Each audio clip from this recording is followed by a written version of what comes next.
Hey everyone, my name is Sean Arnold, and today I'm going to be playing a little bit of Bloodborne for 1 week only. What I wanted to do here is, let me give a bit of backstory. I already did 2 Bloodborne videos for our channel, and right when the game came out, and they were a bit more of a highlight video, a bit of a blind playthrough, but I didn't really feel like I was giving it my all when playing it and trying to do the game blind.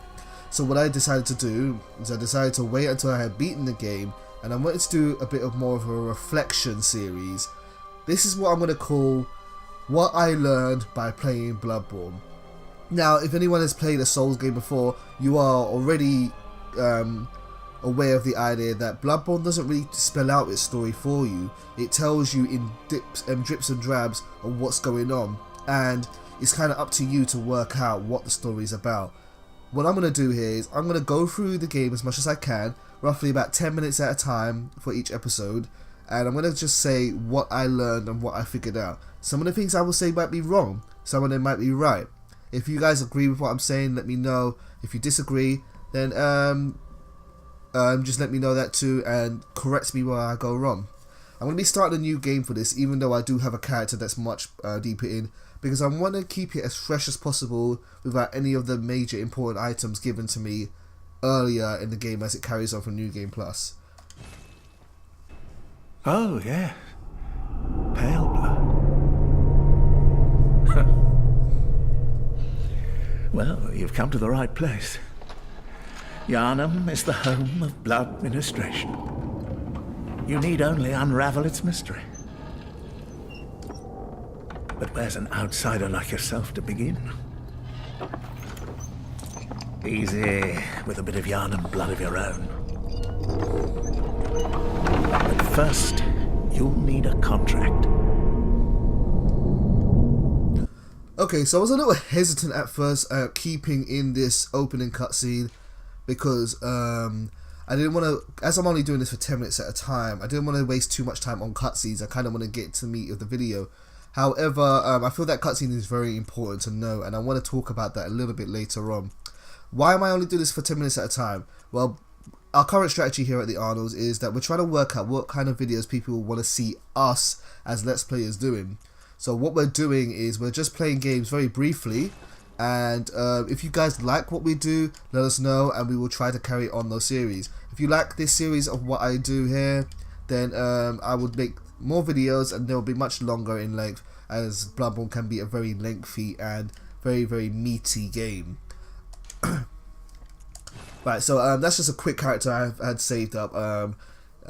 Nothing really special about them there. I'm really not worried too much about the opening build for this character because I'm just going to be trying to show off of what I know about the game, not necessarily making the strongest character as there is.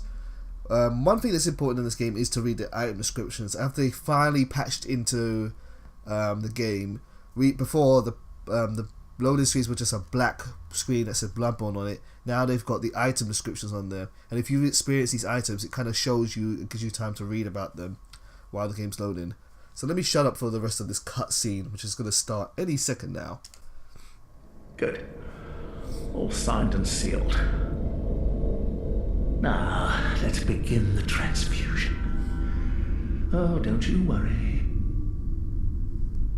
Whatever happens, you may think it all a mere bad dream.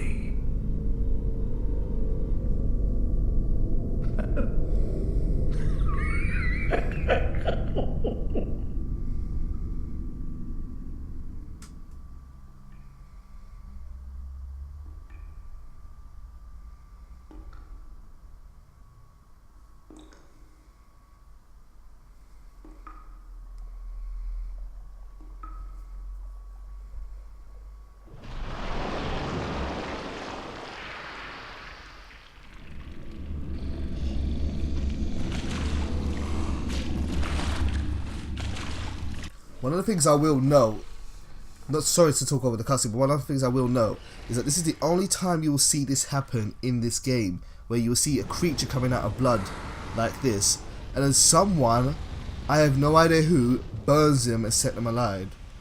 This part of the cutscene is very mysterious, because it doesn't really reflect what the game is like, because you're lying down and the only other things in this room are these creatures here. Did they throw the fire or shoot the fire at that beast? Who knows? I'll talk about what these are a little bit later on as well, but yeah, they are kind of creepy creatures. Ah, you found yourself a hunter.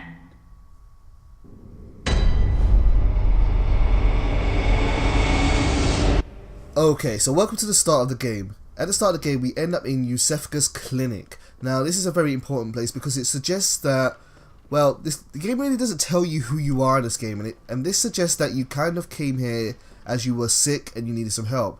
And that man who you saw in the earlier cutscene changed your blood somehow and gave you a transfusion of a different type of blood. Also, what was very important is, if I read this note here, it says, handwritten scroll, seek pale blood to transcend the hunt. Now, what's very, very difficult here, or interesting here, is pale blood is not really explained in the game as to what it is. It's assumed that old man was the one to write that down, but it's really not quite sure. Also, in the opening cutscene, the man is speaking of pale blood, and he says, "Oh, yes, pale blood." The way he says that is almost as if though he is kind of answering my question, as if though I'm inquiring where can I find pale blood, although it's not very clear as to what that is and why.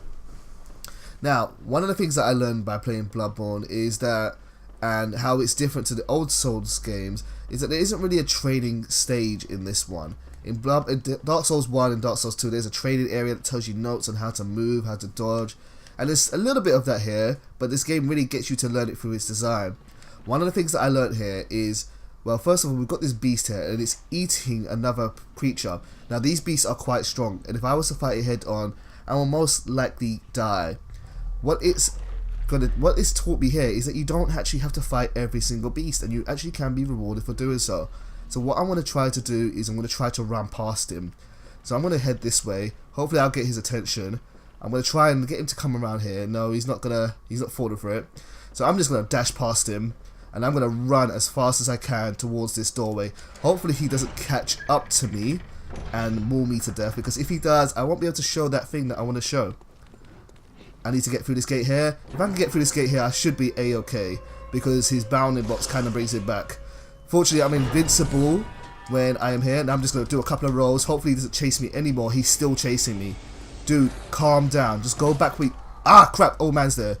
Right, I'm going to have to ignore this right now because I need to pull this lever. And that beast is still chasing me. This has never happened before. So I need to just run back for a bit.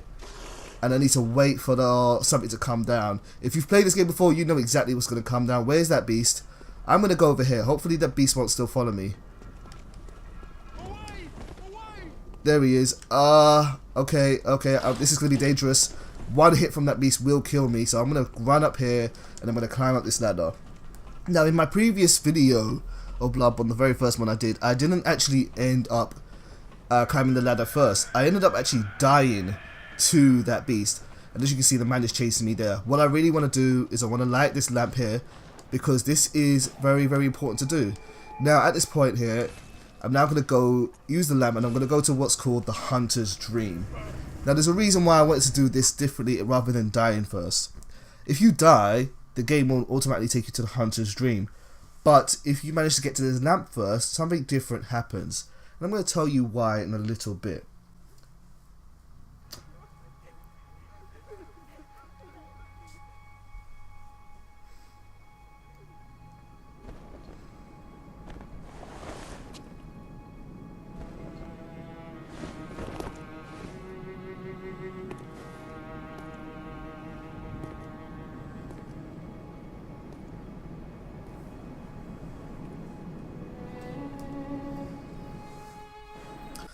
Welcome to the Hunter's Dream. The first thing which I want to point out here is the name of this place.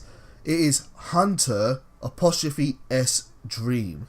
Now, why this is important or really stands out to me is because the '(S), I'm a little bit of a grammar Nazi here, sorry for taking you back to school, but the use of '(S) here is to show possession towards the noun hunter. Now, as that word implies, it suggests that this dream belongs to a single hunter. In a little bit, you're going to find out that you are a hunter, and therefore it could suggest that this dream belongs to you. However, a little later on you will find out that this is a hub used by many hunters. In fact, everyone that plays this game gets to come to this dream. So whose dream does this belong to? Particularly, well, what I'm going to do here is I'm going to walk up this path. Now, if you die in the beginning of this game, this door in front of you will not be open. In fact, in my previous video, maybe I'll put a picture here, but this door was not open. But if you actually manage to get to the first lamp, you can open this door will be open, and inside will be the old man in the wheelchair that you saw in the opening cutscene. Let's have a talk to him and see what he has to say. Aha! You must be the new hunter. Welcome to the hunter's dream. This will be your home for now. I am Gairman, friend to you hunters.